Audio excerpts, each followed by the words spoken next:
I was changing my daughter the other day, and she's too old for diapers now, but she's still in them, and it's bad because this kid does not poop. This kid craps. This is not okay anymore. I was changing her diaper the other day. It was like a 48-year-old alcoholic man's shit in her diaper. Like, she was out all night drinking Jaeger, and she went to Denny's and got a Grand Slam. Ate half of it, got in a fight in the parking lot, and passed out in a Pontiac and herself. And her friends drove her home with the windows open and dumped her on my lawn. And now I gotta clean it. And it's crazy. And you can't even react. You can't go like, what the f***? That's disgusting. You'll f*** them up about their own shit. You gotta be nice. You open her diaper, it's just chaos in there. It's just bananas. It's just, every shit amazes me. I'm never used to it. Everyone, I'm like, okay, wow, what is that? You have been eating diarrhea for a week, I think. Because that's awful.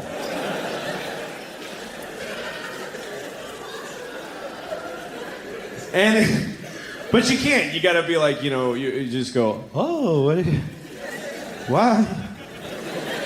You really got something there, honey? That's really something. That's really okay. Well, all right, let me scrape that off your knees for you. Just get it down off your back. Just get all this hazmat in one place. Wipe you down. Clean your tiny vagina at the end. Who knew that was going to be my life? I had no idea that my relationship to the vagina was going to be cleaning out of a tiny one several times a day. They don't tell you that.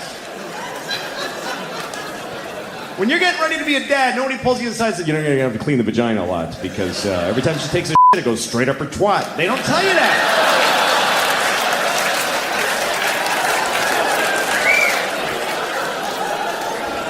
Nobody tells you. And they should. It's a big part of being a dad. It's bigger than Christmas. It happens every day. And you got to get it right, front to back. It's very important.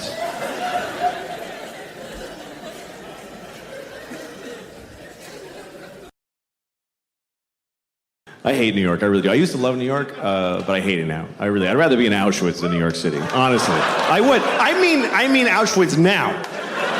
I mean today Auschwitz, not back when it was open. I mean now. It's nice now. There's a gift shop. People go there on purpose. They buy tickets. I think that's weird. That people buy tickets to Auschwitz. That's weird. If you could have told those people back then, people are going to buy tickets to come here.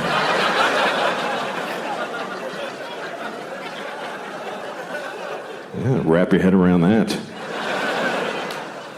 Jew. That's, all right, I'm sorry. I'm sorry, never again, I promise. That's what we say about the Holocaust, never again, because they killed 6 million Jews. If they only killed like 10,000, would it be like, okay, 2 more times? And then taper off, because it's a little much. I'll tell you, I went to Auschwitz. Here's a true story. I actually did go to Auschwitz because I was doing shows in Poland. Because I had to go to Poland to do shows. So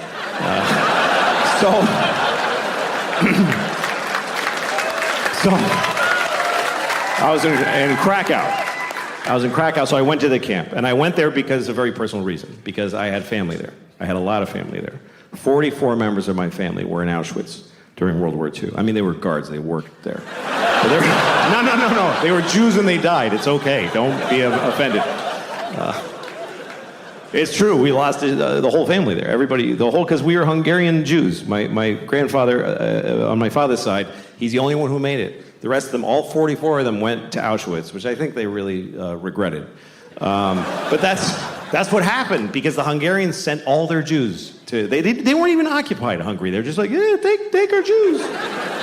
And they sent my whole family there, and they all died in Auschwitz, except for him. My grandfather's the only one who made it because he got the f*** out of there. Before it started. In the late 20s, he smelled that shit, and he got the f*** out. and he went to Mexico. He migrated to Mexico. And we found his immigration card. My uncle and I did the family history, and we found it. It says nationality, Hungarian, and it says religion, Catholic. And there's a picture of him like... He's like, F it, they don't know what a Jew looks like in Mexico. That's where I'm going. And that's why I'm alive, because he made that choice. It's also why I'm not Jewish. He was like, Jew schmoo, we're not Jewish. Somos católicas. That was my abuelito. Became a Mexican fast. That's what happened. That's how he made it. He's a fascinating guy, my grandfather. His name was Geza. That was his name. And he had a brother named Geza. It's weird, but I looked it up, and here's what happened. His parents had a baby, and they named it Geza, and it died. The baby died. So they had another one, and they just said, F it, Geza, let's just do it again. Because that's what it was like. The babies died. It was no big deal back then. It was just like, yeah, that was a shitty baby. Let's do another one. Why'd your baby die? Because it sucked. Why does any baby die? At least we found out quick. F it, this one's good. That's what it was like forever until recently. The human race was all the good babies, and the shitty ones, that's just the way it worked. It's not like that now. Now we save every baby. The bigger the baby, the bigger the effort. Because we love it. We love saving the shitty babies. There's always a documentary. Look at this baby. He's a mess. Do you see that? We're going to save it. Make it live. And the baby's like, please don't.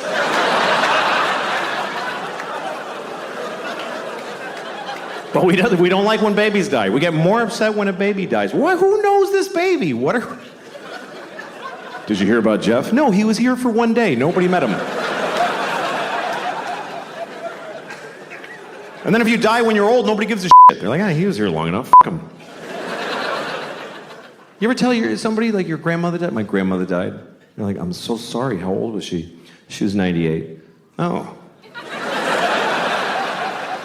Why'd you even tell me?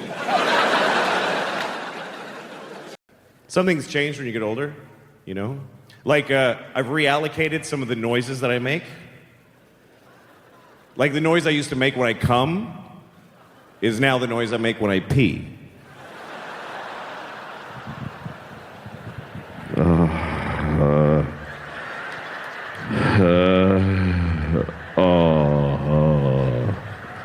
Oh, fuck.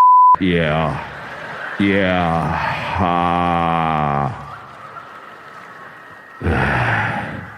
Take it all.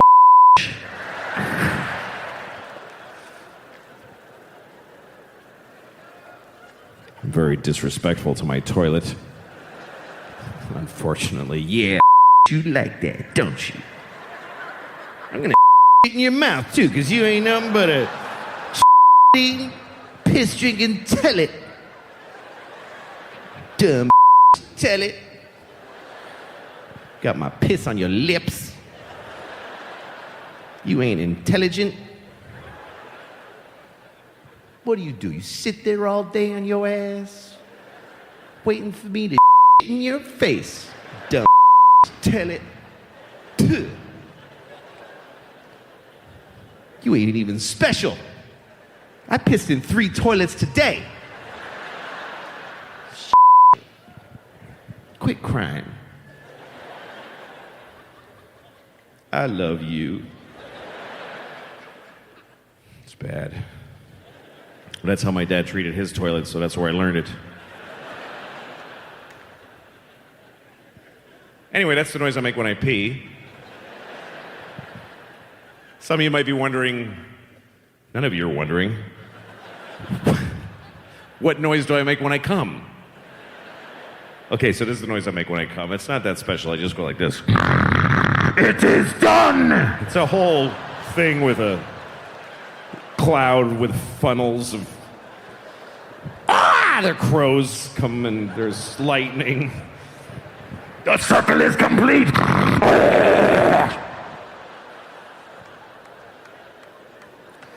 And there's a little witch floating with white eyes. And a child will be born, and then... I don't know, it's kind of intense. and some kid throws a lightning bolt at me, and I go, ah, and then I go to sleep for 1,000 years. It's a... Kubrick? Yeah, he's just like, Oh yeah, he was a New York yeah, boy. He was a street, but he's just like, he was a regular guy, and every single thing he did had. There's jokes in every movie he made. yeah, Right. There's funny jokes in Paths of Glory about these three guys who've been sentenced to death to be shot by a firing squad because they supposedly let their platoon down. There's this scene of them the night before they're going to be executed. yeah. And there's the guy with the eye that drifts over, that guy he has in a lot of his movies, that his eye drifts to the right. After you read my doctrine, you'll see the world what it should be. Each and every one of you, sober human beings. If you're better than I am, if you're more than I am, show me. But this other guy who plays, by the way, in Blade Runner, the guy who Roy smushes his eyes in, the guy who runs the Blade Runner company, remember him? Yeah, yes. He's one of the guys in Paths of Glory, one of the soldiers. And he's also Floyd. He's also the bartender. The bartender Shiner, yeah. Yeah. Yes, it is, Mr. Torrance. What'll it be? So anyway, that guy, he's having a mental breakdown, and he says, I'm going to be dead tomorrow. I'm not going to be on this earth. And he sees a cockroach on the table, and he says, that cockroach is going to be closer to my wife and kids tomorrow than I am. And the other guy goes, and he says, now you got the edge on him. See that cockroach? Tomorrow morning we'll be dead and it'll be alive. It'll have more contact with my wife and child than I will. I'll be nothing and it'll be alive. Now you got the edge on him. You were just doing gigs last night. You're going to Tyler Perry's and Chuck Lorre's doing the thing. You're touring, doing that part of the job. Yeah. The night of, I'm a comic, so the night that you knew that they were going to shoot Bin Laden, you're doing comedy. I was pretty funny too. Yeah. Yeah. But, is there some trick that you can share with us all of how you just sort of focus in on that? Is everything that immediate to you that you can compartmentalize that quickly? Or you just know that you have to show up and do the job? Yeah. Look, because you're a performer, this is true, and you're friends with a lot of comics. You like comedy? I love comedy, and who are your guys? Well, Pryor was an early one. Yeah. Dick Gregory when he was really, on the edge. But I love all. Seinfeld's a whole nother different type. Yeah. Louis, I know is a buddy of yours. Yeah. I love Louis. Yeah. I think Louis is terrific. Oh boy, he just made his life. No, he just made his life. Mean, he's wonderful in such a self-deprecating but edgy kind of way. I mean, and basically good-hearted even when he's saying stuff that's pretty wrong. But you can there's a goodness about him that comes through. But look, I think that at least you should be good just to the people. Just turn a good face to the people that you see in life. I don't do that either, because when I get in the elevator in my building, that's my first contact with human beings. Always after being home and just being disgusting for hours. Then I come out in the elevator, and there's always a guy in my elevator who's nice, and I hate it. I get really upset when people say nice things to me. That's not a good impulse. I get in the elevator, and there's always this one guy who he sticks his face right in the front of his head, and he just floats it out there like a big balloon, Hey, how's it going? I get upset, I get cagey, I get this weird impulse that I want to come on his face. I don't know why that's the thing, but that's what I think about, is that I wish I could just secrete cum without the sexual workup, like, as a defense, like a squid or a skunk. Not sexually, I mean aggressively. Hi. Jesus, man. You just came in my eye. I just want to go downstairs. I don't want to talk.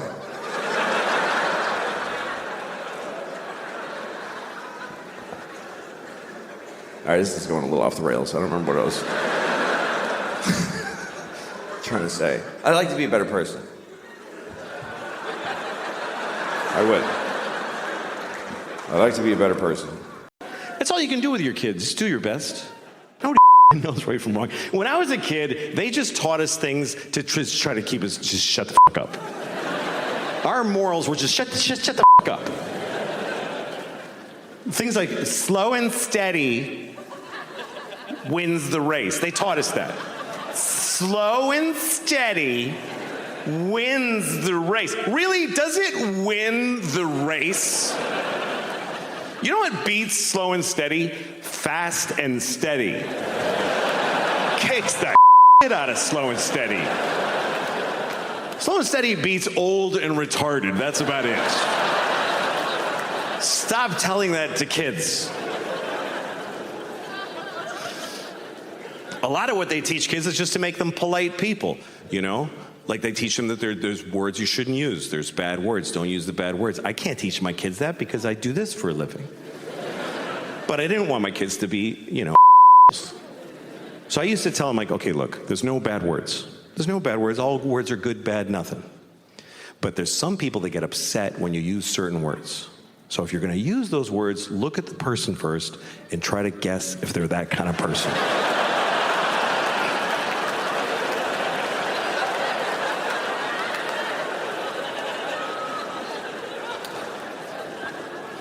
Sometimes you can offend somebody when you weren't even trying to. Like there's certain phrases, certain statements that if you're going to say them, you should say them without stopping in the middle. Certain things, if you're going to say them, don't clear your throat in the middle. Okay? You don't want to say things like, there are too many black people suffering from discrimination.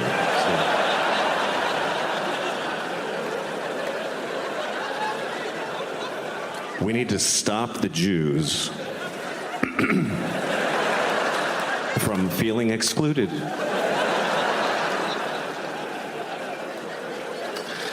I want to baby,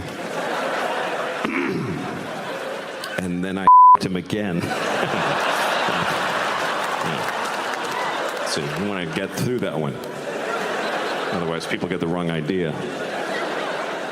They'll think you only that baby once.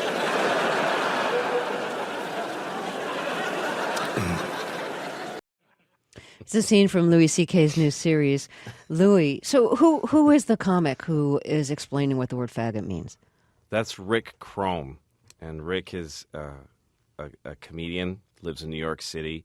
And he's just this guy who I met. I started in Boston when I was about 18 years old doing stand-up. And in Boston, you didn't meet a lot of openly gay people.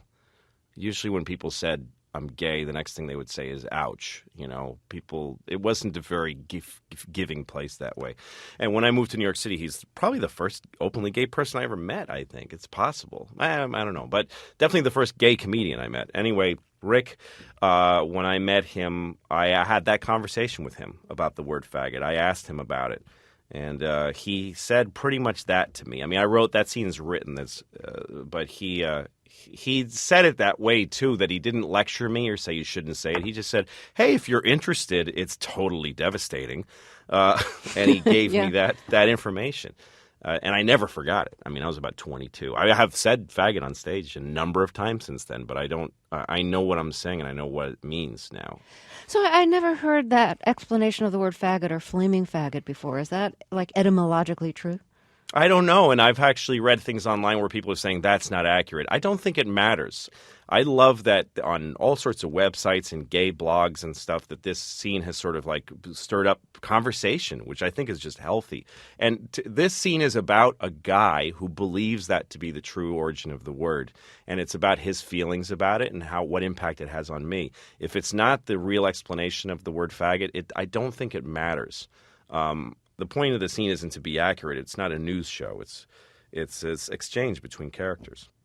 Do you have poker games like the one in the scene with other comics? Yeah, some not as much as I used to. It's hard for me because everybody's smoking, and I'm 42, and I can't stay up all night and play poker anymore. But that game, There's a guy in the game, Eddie Brill, who's really there because we play poker at his house every Monday. I don't go to that game very often anymore. But that is something comedians do get together sometimes and play poker. Rick and I had that conversation at the Comedy Cellar, and that scene starts with him telling us stories about a gay club, sort of a floating club. Called City Jerks in New York City. And what I love about Rick is that he's very centered in his sexuality. He's very confident. But heterosexual men are very not confident about gay sex. Like when they hear about it, they giggle like little girls.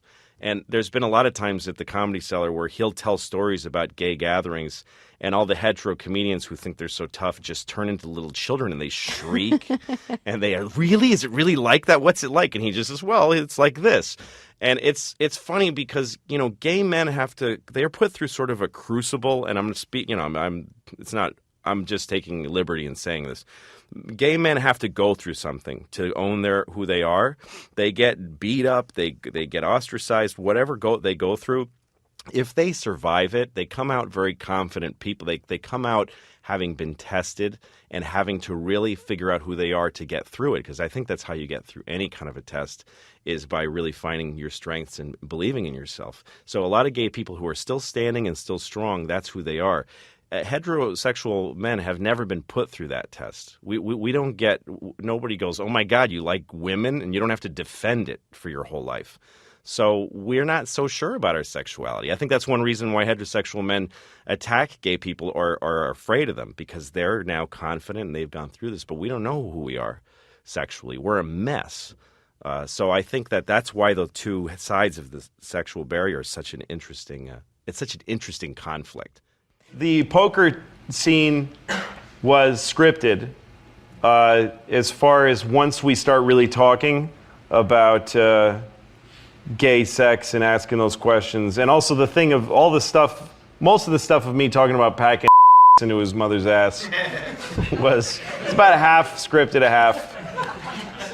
But once we shot the scene it was a really long day because we shot the scene once like scripted, and then I gave everybody a shot at screwing around and improvising, and then we all started getting a little punchy, and everybody started saying funny shit about wearing flip-flops and stuff, and then we kept shooting to get that, and then everyone was so warmed up that I was like, guys, can I just have the scene as written all over again on everybody's close-up? And they were like, fuck, and I made them do that. Everybody's happy because the scene came out good, but it was a lot. It was both. We kept shifting from scripted to some improvised. I don't usually do much improving in this show because we shoot it like cinema. We shoot it, with a lot of coverage, and we pick lenses carefully. So it's a kind of, if you improvise once, you kind of have to. But this scene ended up cutting together nicely because we didn't follow the script, and the camera kept kind of going around in this spiral circle. This kind of the way we shot it in this weird spiral. And I liked that we could catch sometimes in the middle of a move, and some of the dialogue is clipped. I liked that. So that's how we did that one. The gay thing, the poker thing, that was a real conversation I had with that comedian years ago. And I thought I should tell that story on stage. But then I thought, I'm not going to stand there and tell that story. It was his story, and I actually got him to, that's the real guy. He's just a comedian from here in New York. So that was one thing where I thought about it on stage first and then thought I'd shoot it. And it goes back to that poker scene you did, which Jim Norton's in and all the guys, where you guys are just busting each other's balls. Yeah, it starts as just, and also because it was early in the season, I liked that people would be, I'm aware of the context of an episode now, from having done, Lucky Louie taught me a lot as far as like just coming on TV all of a sudden. Sure. And what that means. So I knew people would be like, they'd start watching the poker scene thinking, oh, okay, so we're going to once in a while see Louie and his buddies playing poker. This is an introduction and they banter and they make gay jokes because that's just what fellas are like. And then that episode just stumbles into this up territory, and then all of a sudden you're not laughing and you're watching this guy talk about this thing, and then I make a joke in the middle of it, which is really inappropriate. And so it's wait a minute, am I supposed to be laughing at this or not? Right. And then it goes away. The episode isn't even about that, and we never saw that group of guys again. I hate you. 'Cause I'll tell you why. Because you just explained what I thought. Like, okay, the poker. Yeah, but hate's not the way to deal with it. No, I hate Louis. But I thought you were going to keep going back. That would be a central thing of your show. Right. Absolutely. I bought into that. Like, okay, they're going to be doing poker every once in a while. Right. To just kind of have a little fun and beat each never other again. up. And it never happened again. You surprised me with that. We might in season 2 have another poker game. I don't know. Right. I don't know. But you didn't have to go there again. No, it didn't have to. And again, other shows would have. Other shows would have. Every show would have. Well, there was some lines that was. Every show would have done it. You should have done something like we were playing cards and someone should have said liquor in the front, poker in the back, and just give you a little finger like that. A little finger on the side. Yeah, a little joke. That would have been good. Maybe we'll come back and do that. No, and we didn't come back to it, and other shows would have been pressured by a network to. We love the poker, Please guys. do more poker, right? Let's hear. Yeah, that's what Eddie Brill has to say this week. Maybe he gets sad. Yeah. Oh, they would. And not only would they do poker, but every episode, every poker scene would start with guys razzing each other and then getting serious. It would have happened over and over. Same exact way. Right. God, they just know how to unfunny it up. There was originally a second scene to the poker thing, and we shot it, and I didn't use it, which is that at the end, it was going to be kind of bookends, and at the end of the episode, I'm on stage, because I used to do the bits about the word faggot, cunt, and nigger. Like, that was my chunk of inappropriate words bits that I did then. Inappropriate? Yeah, a little bit. Oh. A little bit. And so I do the poker thing to address the word faggot, and then you see me on stage doing my bit about nigger and the people saying N-word instead of nigger and that stuff.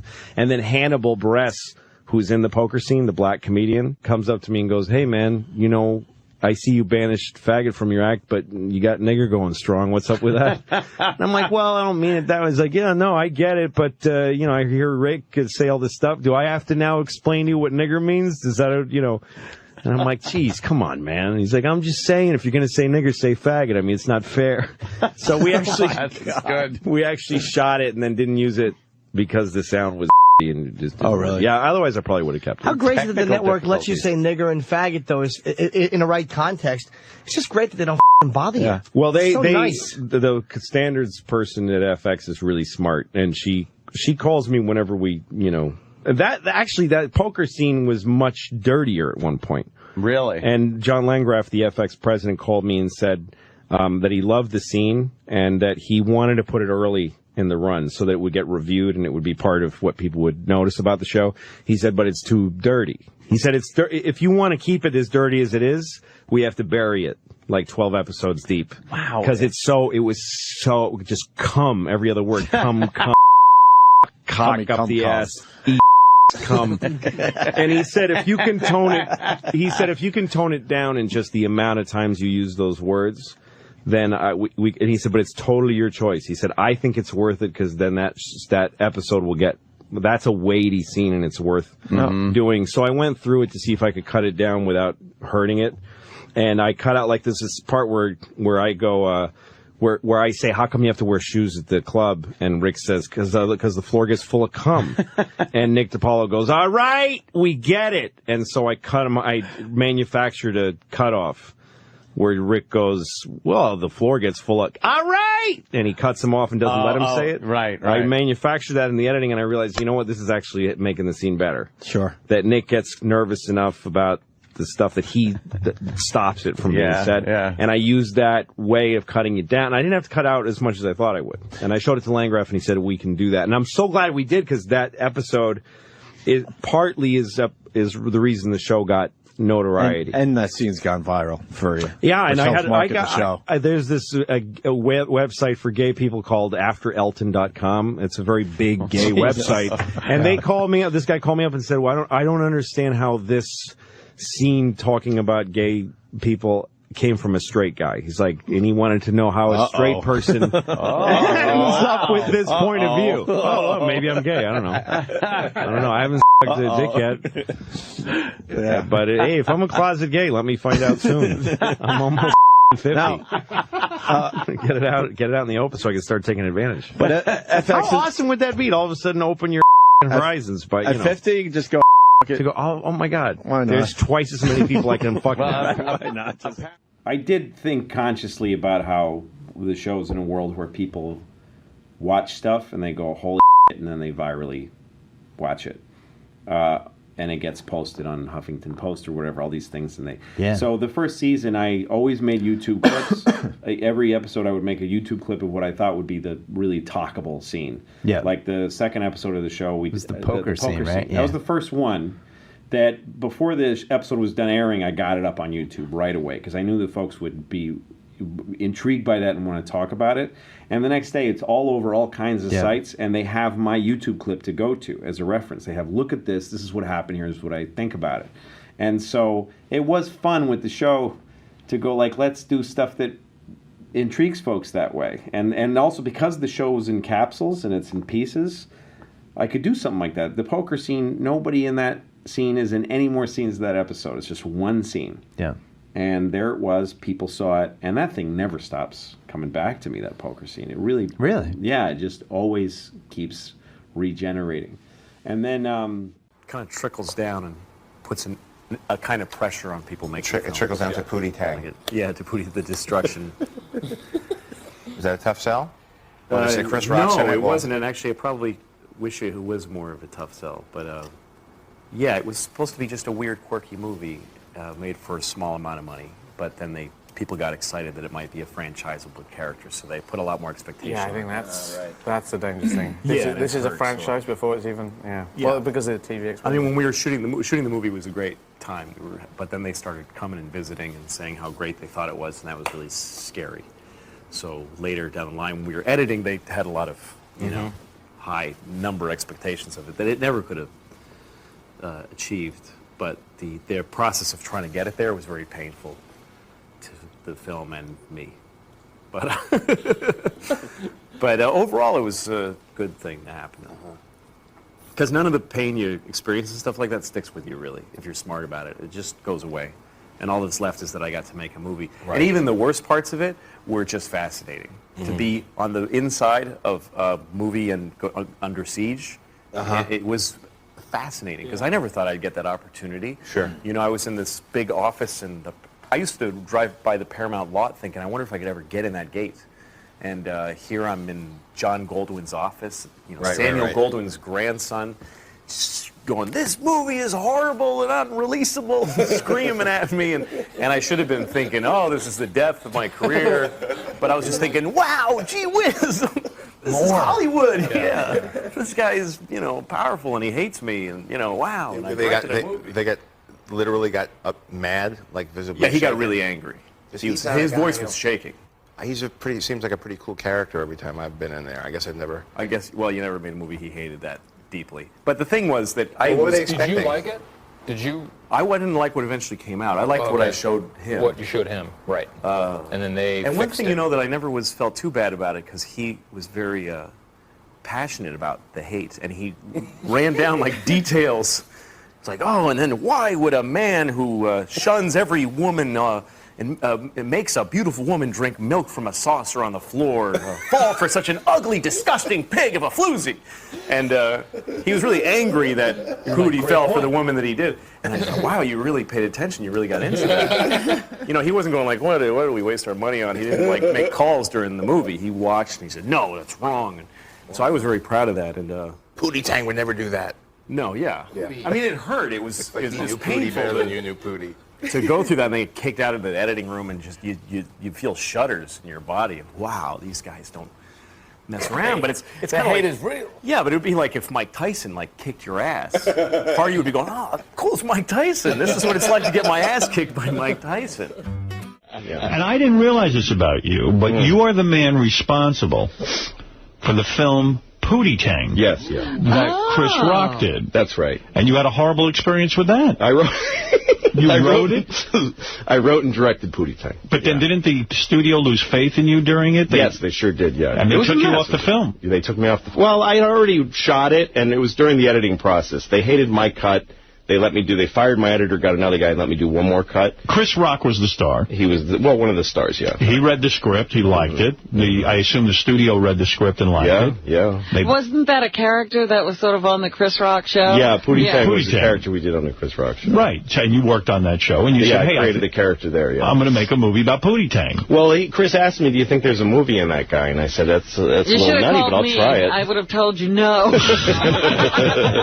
Well, of course you're going to say yes. I wanted to make movies, very badly. And so that show was very popular. The network, the studio was probably excited about it. Sure. You go out, you shoot the thing, you write the thing, you do all of it. And at what point does the studio say to you, listen, you what have you done here? I remember that point. Right. It was a great moment in my life. Who comes to see you? They summon you. I got flown out to L.A. Nice. Are you thinking, wow, I'm getting flown to L.A.? First class. They don't even tell First class. I have no idea. Well, I smelled something, but they took me to Paramount. You know, those gates. It's like you feel like that you're going to the White House. And I went to John Goldwyn's office. He was Samuel Goldwyn's grandson. He's a big guy. I know that. Yeah. And so I'm in his office. I'm in the most important office at Paramount. He was running the studio at the time, and I remember I walked in, and he's shaking a little. He was so mad. And he just unloads. Everybody was there that was involved in the movie. He just unloaded on me and said, this movie is unreleasable. You have wasted my money. This is irresponsible. I have a problem with everyone here. And then this guy who was the president of MTV Films, they said, well, John, I don't think you really got the film. How dare you say that to me? He started screaming at company presidents because of my movie. Wow. There was nothing redeemable about the movie. Not to him, but here's the thing. How do you go on in show business after something like that? I'll never forget that moment because I feel all I wanted to do was make movies at the time, and that was being destroyed by Samuel Goldwyn's grandson. He knows something. Yeah, a little bit. Right. And I'm sitting there, but a part of me was outside of my body going, you are in the Paramount big office being yelled at by how cool is this? Really? You were able to? Yes, I was able to enjoy it. You turned it into a positive. Absolutely, because who gets to have that very rare, beautiful experience to get to have that? You know, I read How to Make Friends and Influence People, but for you to have such a positive attitude as your career is to me, the key is like surviving failure is it just turns you. It's a very great experience. Tell me about it. Because look, I went through all of that, Howard, and they killed. You know, the press. I mean, I grew up watching Siskel and Ebert on PBS. You know, when it was that show And so I always dreamed when I was a kid, someday Roger Ebert and that other dude who's dead are going to look at me through the camera and say something about my movie. And here was Roger Ebert saying, Pooty Tang is so bad I don't even understand what it is. This isn't even a movie. It's not even complete. Like He's like, why don't they shoot the director? Yeah, he was like so hateful. And I'm having the experience of becoming famous for making a movie everyone unanimously thinks is awful, including Robin, who I grew up listening to and loved. Right. Why did the studio, do you think, release Pooty Tang? Why didn't they just put it on the shelf?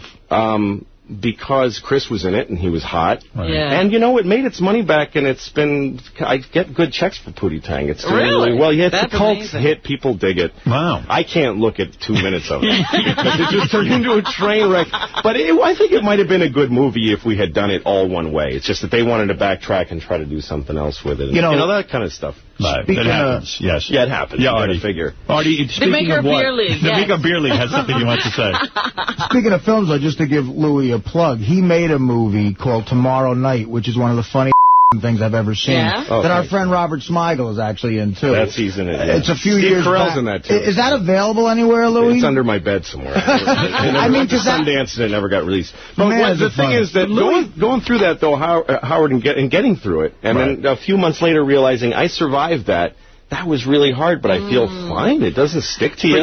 But I'm so much smarter, and I think that my show now is succeeding because Pooty Tang failed. I swear to God, it wouldn't have happened without the other. I agree with you. I think you have to go through a certain amount of tragedy, but, I mean, you've had your share. But I wanted to ask, I mean, like, as a result of that, does Chris Rock, I mean, do people, like, move away from you for a while? A lot of people did. Chris never did. Chris and I are very good friends. Oh, good. Okay. And we've wrote a movie together since then. We've done a lot of things. Chris has never said, you No, I think we had one phone call where we were like, you know, like Clinton and Gore after the election. Whose fault is this? Not my fault. Yeah. But no, but there are people that moved away from me, and they're all reading about me in the trades on my own show now. That's so right. After a while, the lesson here is your attitude. I mean, how you, what you glean from that horrible meeting with Samuel Goldwyn's grandson ranting and raving at you, and you took it the way you did. You have that resilience. I think that's what makes it possible. I think that comes from going to retarded camp. I think it's the $8 blowjob to myself. Osama bin Laden. It's actually very shy. Well, you learn what beatings life can give you, and then you go, well, I'm not afraid. And I thought when I did this show, I might get the shit kicked out of me again, but I've had the shit kicked out of me. Louis' parents, so I'll give it a shot. And then a fella named Joshua Mabe wrote me, and he wrote me kind of a long email that I didn't read all of, but he asked me about Pooty Tang and about the visual elements of the movie, and he seemed to think that I approached it as a filmmaker, which I did, and he noticed that I hired Willie Courant as the director of photography for Pooty Tang, and Willie Courant was an eminent kind of new wave French, very old director of photography who made films with Serge Gainsbourg, and he made a film with Godard, Masculine Feminine, and worked with a lot of other great filmmakers. And he was an amazing guy to work with. And I took Pooty Tang very seriously as a film. I wanted to be a film director and direct a real movie about a guy who talks in a undiscernible language. Chris Rock gives great advice. I don't know him nearly as well as you do. I know him. He's very smart. He's got good instincts. He's brilliant with the business. Yep. Like business. Everything he's ever said to me as far as the business is concerned has been on the money.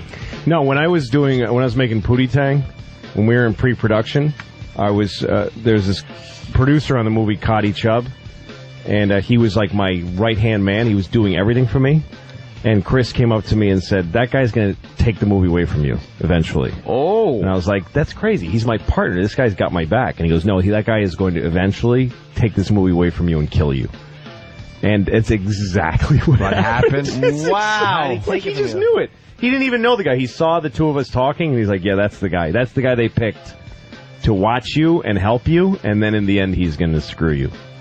Oh. And that guy did pry the movie away from me and me hard in the ass. He learned that through having that done to him. Yeah, exactly. He knows he's good enough now at the game to go. He just goes, oh, that's that guy who does that. And now I'm that way. Now I can do that. You know you can tell the future. Certain people and who they are, because there isn't really that much variety in any one industry. I've noticed that too. Like if you go from industry to industry, no matter what it is, there's that guy and there's this guy. There's the guy with a nervous laugh who will sell you out eventually under pressure.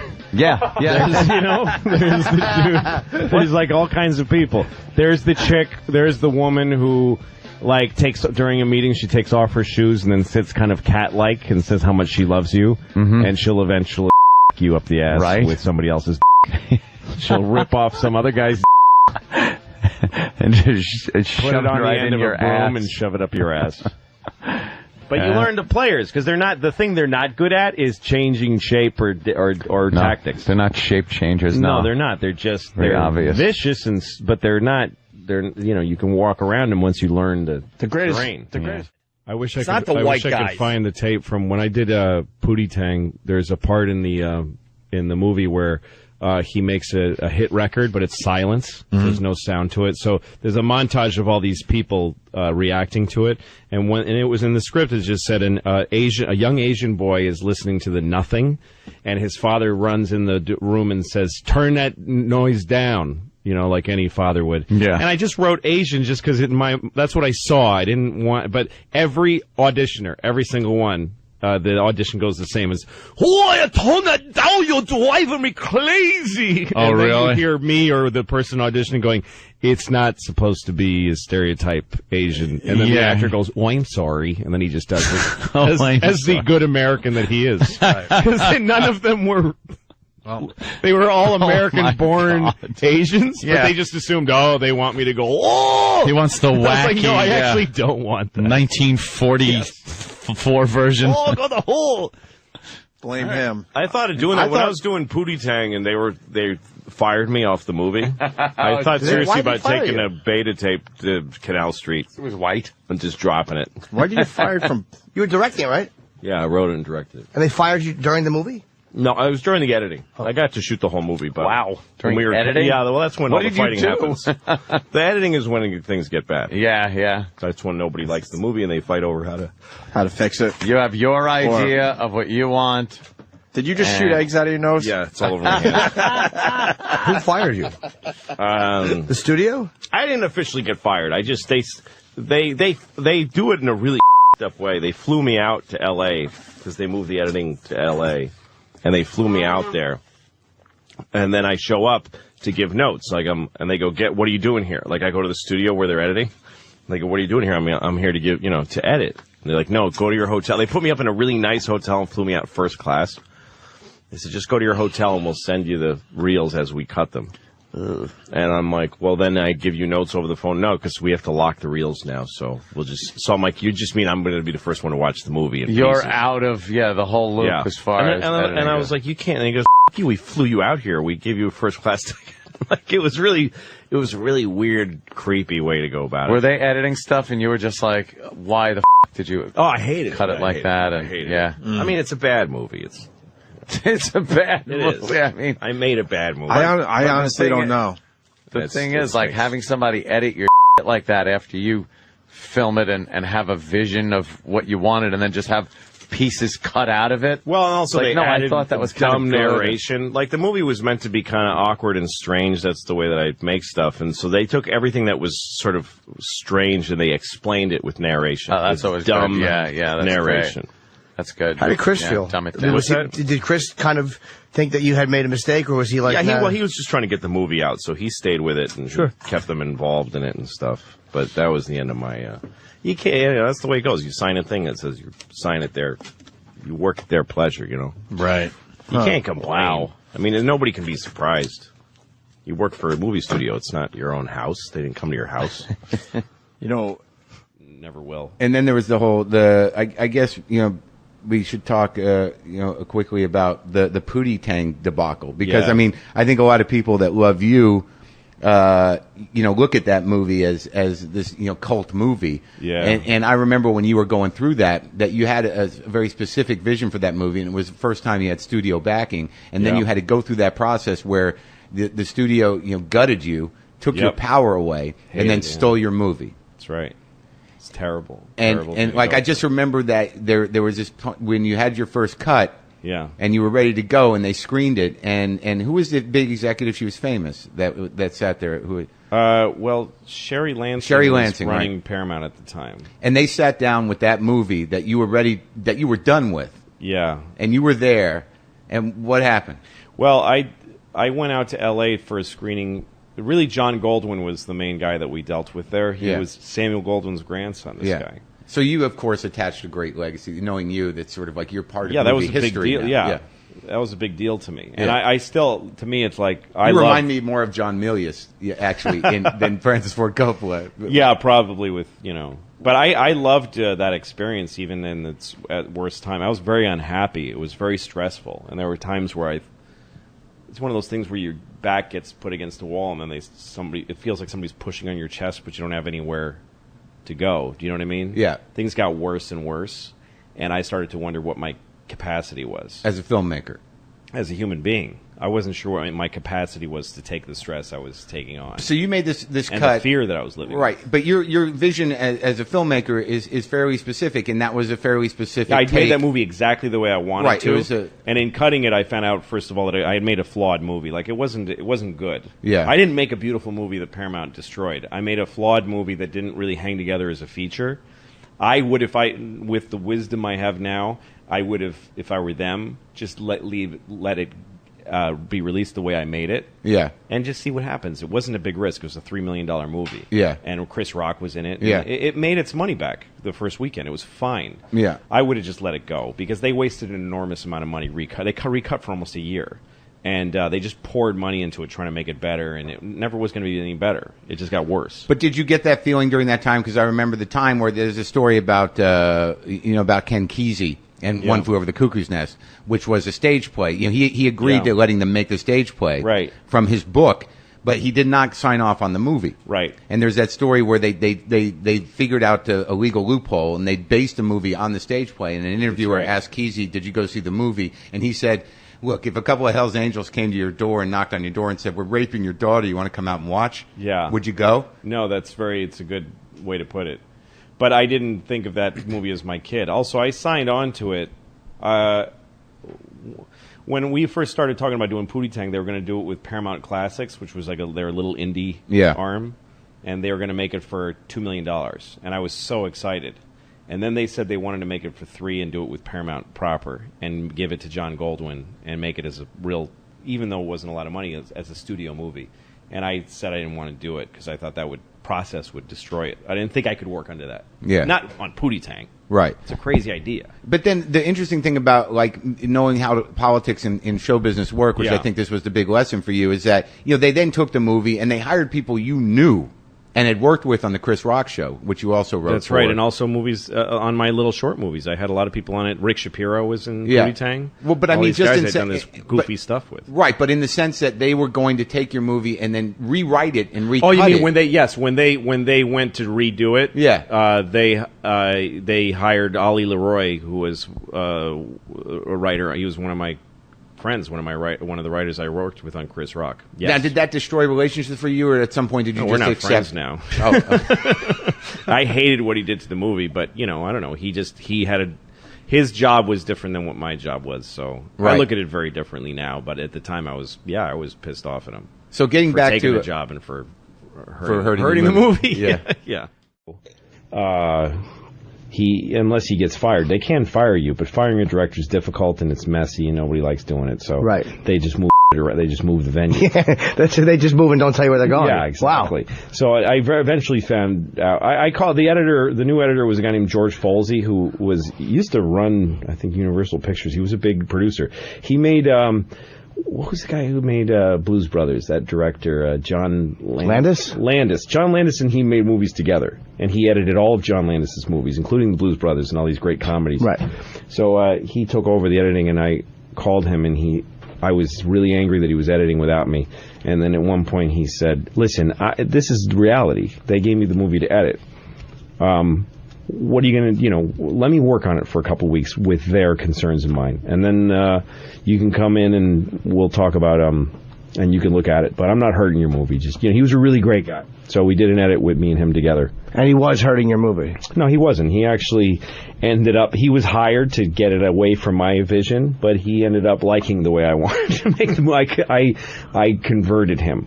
And we did a cut together, which probably got him in some trouble. He's a guy I'll never forget because he did that for me. So why is it so hard to fire a director? Is it just all union stuff? Just nobody likes to. As a part of it is that a lot of the executives in Hollywood are just. Yes. They don't want to have the moment. I wouldn't mind if I felt like somebody was up a thing and I don't believe that you shouldn't fire a director. Right. When I made that movie, I signed a regular studio contract that says I serve at their pleasure and they can replace me on a day's notice. I knew that, so I can't say they took my movie away. They hired me to work on a movie that I happen to have written and that I care a lot about. But I got thrown off because I wasn't doing what they wanted. That's the way it works. But they didn't have the balls to do it. At one point, I went to they hired another editor, and then they flew me out there first class, put me up in a beautiful hotel, and I went to the editor. And the producer on the movie at the time invited me to the editing room to watch the reels. Movies are cut up into 5 reels. So I would watch reel 1, and then he'd go, "Thanks for coming." And I go, "Well, I have some suggestions." And he'd go, "No, we can't take your suggestions. This is already in the works." Oh. And I go, "Well, what's my input here?" And he says, "If you have suggestions, you can email them to me later." And I said, "But you already locked the reel." And he goes, "Yeah. So what will be done with my suggestions?" And he said, "Nothing." He said this to me. And I said, "So you're not letting me work on the movie?" And he goes, "Go back to your hotel and email me." He flew me out there and put me up just to 3,000 miles just to get and not be allowed to work on the movie. That's something I won't forget either, because that was like a chess move on his part. Like, I couldn't say he didn't invite me. He sure did invite me. He's got the receipts to prove it. Right. I flew him out here first class. He put him up in the best hotel in town, and all he did was come to the editing room and cause problems. So I had to restrict his access, and that's the story he told people, which is not true. So, and he basically just said, "Go back. We're here talking, but go back and email me." Yeah, go. But you can't sit in the editing room and make suggestions because we're too late in the process. We're locking the reels now. What does that mean, locking the reels? It means that it's picture locked, which means you can't change any frames, that you've started to print the film. So he said, go back to your hotel room and write me emails. And I said, well, it'll be done with them nothing because the reels are already locked. It was just so insulting. And when he did that, I had the reaction that he programmed, that he expected, which was, I got to get out of this. Is too personally painful. I mean, I had been working on this. I directed this movie. I was such a emotional thing for me. It was a year that I'd been working on it. And so he knew that if he did that to me, it wouldn't be an outright firing or grievance that could be brought against him. But he knew he would break my spirit, which he did. It made me, I sat in a parking lot. I called my wife at the time, and I told her the story, and she said, I think it's time to let this go. What would have been a strategic, like, as in say in a chess move, if you weren't as emotionally attached to it, what would have been a way that you look back on it and be like, okay, I could have actually done this to counteract Well, I that? wouldn't have made the trip out. I would have said, I'm not going out there till I want the editing room back here or something. You can't fight those guys. They own the movie. Sure. So, I mean, I had a meeting with a big director at the time who told me some things that you can do. One thing he said is when they take the movie away from you, it's inevitable. It happens to almost every movie that the director loses control during the editing. But the thing you can count on is that the studios don't have any better ideas than you do.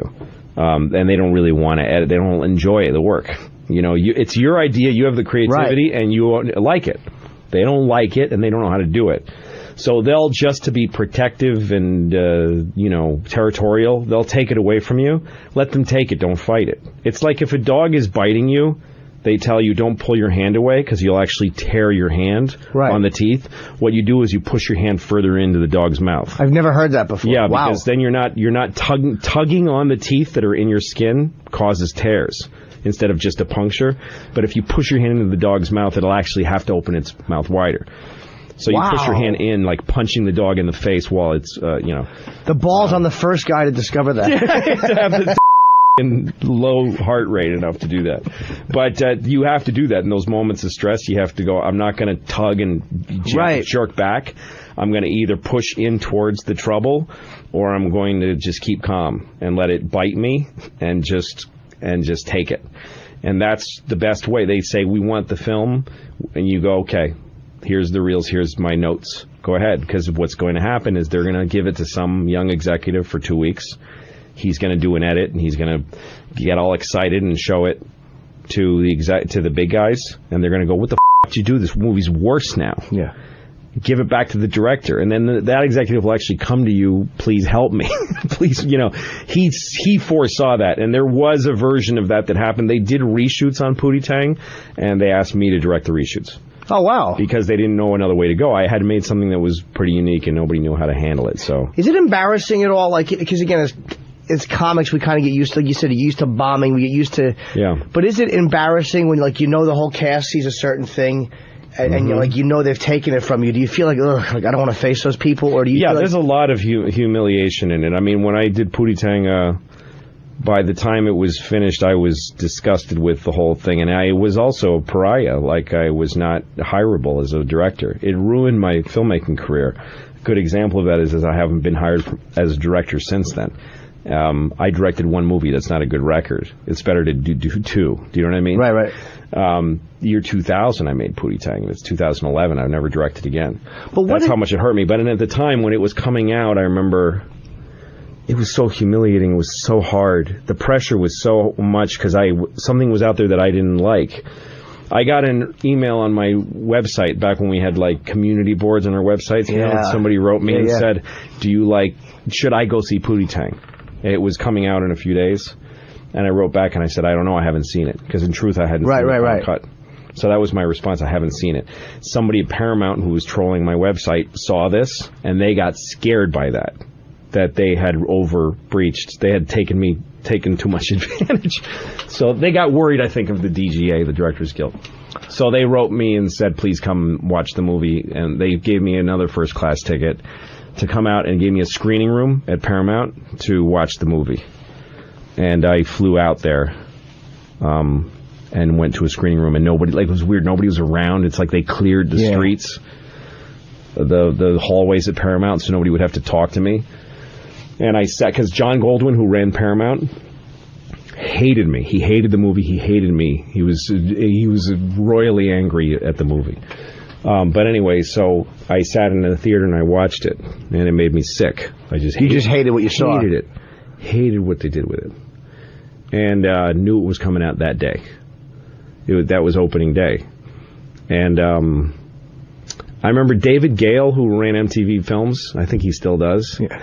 They were partly involved. He's the only guy. He in front, like, just walked over and shook my hand and said, I'm glad to see you. He was the only guy who pretended to be my friend in the past who kept pretending to be my friend, or was. I really liked that guy. And he brought me a review from Elvis Mitchell, who was writing for the New York Times at the time. He found one review from him, and he loved the movie. Oh, wow. So I got to experience for 5 minutes, before I saw the film, before I saw it, his review, and I was really happy for 5 minutes about it. Then I watched it, and I was like, this is shit. And then all the reviews started coming out. Hateful piles and piles of hateful reviews. And then, what's his name? Ebert. Roger Ebert, who I grew up watching on sneak previews on PBS, till before it was even a big show. Said this movie's not even bad. It's not complete. It's not a movie. Like, he didn't even give it the respect to pan it. He said, I can't review this movie. It's not a film. And he was right. He actually said something really smart, which was, he said, it looks like people took pieces of a movie someone else made and manufactured this strange product out of it. And that's exactly what they had done. They took my movie that I had made and they put it together. But anyway, so it was hard to have a movie out that was getting panned with my name on it. I had the option to take my name off of it, but I didn't, because I felt it was my responsibility that it was bad. It's part of your job as a director. The point is, I've been the center of attention, of negative attention, a couple of times. I've had my worst nightmare come true, and I survived it. It didn't hurt me as badly as I thought it would. And indeed, I gained every time. Gained hugely. And I wouldn't trade those bad experiences for anything. So what that tells me is, when I start trying something, the bad version of it, I could take it. Like, I have no fear, because my worst fears have been realized, and it wasn't so bad. It would be like if you started boxing and you're like, I'm afraid to get punched in the face. Anybody is. And your first few times you get punched in the face, you're like, I don't hate this. Right. And I'm good at the boxing. And I'm not dead. I'm not dead. I don't hate it, and I'm succeeding sometimes. Why? This is what I'm going to do. You know what I mean? And you have complete control here. Oh, at FX is totally unbridled control. But it comes with good. I mean, it comes with credibility. I've had failures, but I've turned it out. And by the way, the two failures that I've had have both, in my view, been vindicated by people watching. People still watch Lucky Louie, and people still love Pooty Tang. Was trending on Twitter a couple weeks ago. Like, it was all over the place. Really? Yeah, never stopped. I mean, every great musician that I've been near has come up to me. Jack White, is that his name? Yeah. Came up to me and said, Pooty Tang, that's all I do is watch Pooty Tang. Oh, wow. I have credibility. That's how I got this thing, is they know they're not going to. And also, failing ain't that bad. That's what I mostly learned. When I did Pooty Tang was the highest profile project I'd ever done. That was a movie, right? It was a movie, and it got killed really hard. The critics destroyed it, and it was humiliating. It was the worst, and I was told by my agent, you'll never work in movies. Like, my agents never say bad news. My agent said, I can never get you any more work. And I was like, fuck, wow. That's tough. That's intense. So I went on the road doing clubs, and after a month of feeling kind of bad about what happened, I didn't care anymore. I guess I could ask you, you're just not afraid of realizing, okay, this was a terrible mistake, and I f***ed up everything. Yeah, I'm I don't mind that. fascinated I by don't that. mind that. That's because the early things I did went badly. And you're So not that's afraid of better financial training. insecurity or any of that stuff? No, I mean, I did this movie, Pooty Tang. It was the first sort of the whole thing I did on my own, you know, and it was despicably hated. So I know what that feels like. And it was also the studio took it from me. I was a total loss. It was every kind of bad. And I went through it all. And there was days where I was like, I don't know if I can survive this. Like, this is more than I can take. And then after I don't know, 2 weeks after it was over, I was like, I'm fine. And I remember I was in San Francisco doing the punchline just as regular. The Pooty Tang had come out. I'd spent 2 years making it, poured my heart into it, got taken off. It had it changed into something I hated, had that released, hated by every possible critic. And then I took 2 weeks to just take time off. And then I went to do the punchline. And I'm on a treadmill at a gym near the punchline. And I feel really good. I feel like, hey, I'm okay. And there's an Entertainment Weekly on the treadmill, and I'm reading it, and it says "Loser of the Week, Louis C.K."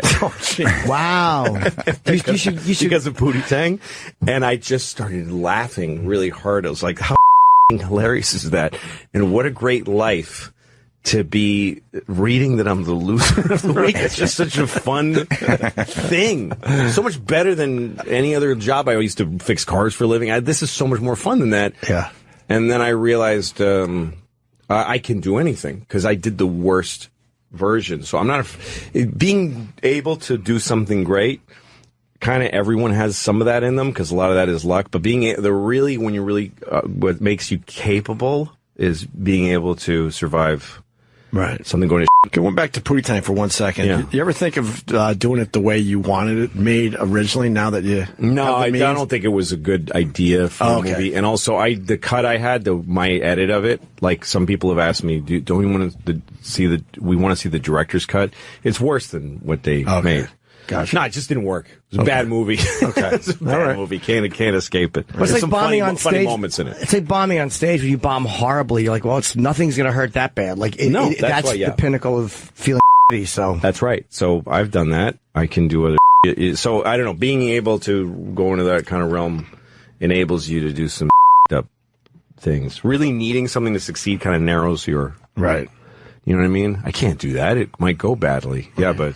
Think about it if it doesn't. Of course. How cool that'll be. Something that should have bombed and it killed. Yeah. That's a nice... that's rare. That's a nice treat. Yeah. And then, I don't know if this was while you were writing for Conan, but Pooty Tang, which I know in a sense was a very frustrating experience, this film that you did in 2001, was that also, though, the thing that put in your mind the importance, which you've carried to this day, of just retaining creative control of things? Yeah, that it's not really worth it if you're just trying to say I make movies. That's a horrible way to make a living. Right. If you're not enjoying it. Because what happened with that? Well, I just got pummeled with Pooty Tang, and I started by making a very strange little movie that didn't quite work. So the fault started with me because I didn't really execute the film very well. And then once it was time to try to fix it, they don't leave it in the control of the, at the time, 29-year-old, comedy writer, right. A first-time director. They take it away, and then it gets knocked around to studio executives and producers and people who, deal with you in a very contemptuous way. I was treated very poorly, but I deserved it in a large degree. So that's the way that goes, and there's no other way. That's how movies go. It's a hardball. It's a tough racket. So if you can't take that, then don't do it. It's the way that goes. And also I learned as I went through the system with Pooty Tang that the people who were putting that kind of pressure on me and the people who were punishing me had worse pressure on them. And they were dealing with even less friendly people because there's money on one end and there's art on the other. And the closer you get to the money, the harder it gets. And you think the person, when you're a young filmmaker, you're like, this producer's being a dick. But you don't know what that producer deals with. Right. And the person they're dealing with is horrible. Right. So I learned that. I learned to have empathy for my executive partners, right. And to learn that they were there to, in the end, they want to make movies too. Everybody that's out here is just trying to make movies. There's a million better ways to make a living than to make entertainment. So everyone you encounter loves doing it on some level. Do you think that... But it's important to me to do a good job because it's my job. I mean, also you paid me, and you paid me. I get money from every ticket, so your money is mine now. I own it now, and it's gonna be gone tomorrow. I'm a piece of shit. I don't save money. If I die tonight, my kids are homeless tomorrow morning. Someone's gonna wake them up. Your daddy's dead. Get your shit and get out, because I don't save money. I think it's arrogant to save money. You shit it out. Money is like oxygen. It's not my money. It's the money. I could die tomorrow, so it. I spend it. I didn't buy my mom a house. You're supposed to have that musical montage when you get a TV show where you take your mom to the... Oh, look at... I didn't do that. She's my mom, but she's not me. Why would I buy her a house? But